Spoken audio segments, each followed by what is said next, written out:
एक भयानक अंधेरी रात में मंदिर की सीढ़ी पर मंदिर में लगे लाइट की रोशनी में एक साधारण 15 साल का लड़का पढ़ाई करते दिखा।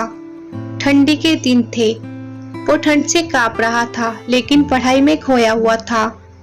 हफ्ते में 2 दिन में उस रास्ते से होकर गुजरता था। दिन में कभी वो नजर नहीं आता। मुझे काफी जिज्ञासा होती थी उसके बारे में जानने की। एक रात खाना खाकर मैं गाड़ी लेकर उसी रास्ते से गुजरने वाला था। सोचा जाते जाते कुछ पार्सल लेकर जाऊंगा उसके लिए। मैं पार्सल लेकर गाड़ी से उस मंदिर के पास पहुंचा। लड़का सीढ़ियों पर बैठकर हमेशा की तरह पढ़ाई कर रहा था। मैंने गाड़ी रोकी और उसके पास गया। मेरी तरफ जब उसने देखा तो वो मुस्कुरा दिया, जैसे वो मुझे पहले से जानता हो। मैंने उससे पूछा, बेटा तुम हमेशा यहीं पर क्यों पढ़ाई करते हो? सर, मेरे घर में बिजली नहीं आती, मेरी माँ बीमार रहती है और तेल डालकर दिया जलाने लायक मेरी परिस्थिति नहीं है, बस इसलिए मैं यहाँ आकर पढ़ाई करता हूँ। तुम मुझे देखकर मुस्कुराई क्यों? मैंने पूछा। क्योंकि आप भगवान हैं, वो बोला। ऐसा नहीं है, मैंने कहा। नहीं, आप भगवान ही हो, वो बोला। चलो वो सब जाने दो, मुझे बताओ, क्या तुमने खाना खा लिया? क्योंकि मैं तुम्हारे लिए खाने का पार्सल लाया हूँ। देखा, इसलिए मैं आपको भगवान कह रहा था। आज मुझे बहुत भूख लगी है। सुबह से मैंने कुछ भी नहीं खाया, लेकिन मुझे इस बात की जरा भी फिक्र नहीं थी। मैं जानता था वो भगवान जिसे मुझे भूख दी है, वे मुझे भूखा पेट नहीं सुलाएगा। किसी न किसी रूप में आकर मुझे खाना देगा।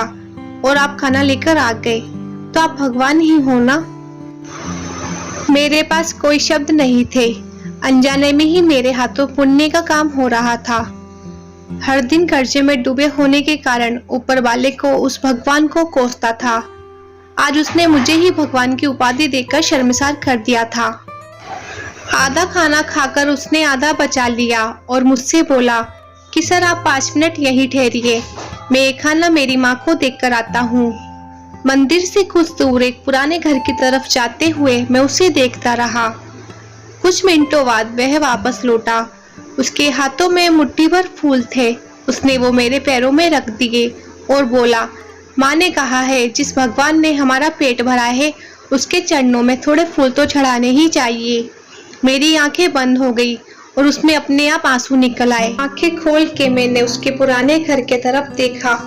उस घर के सामने पड़े पत्थर में भी मुझे प्यारी सी मुस्कान दिखाई दे रही थी।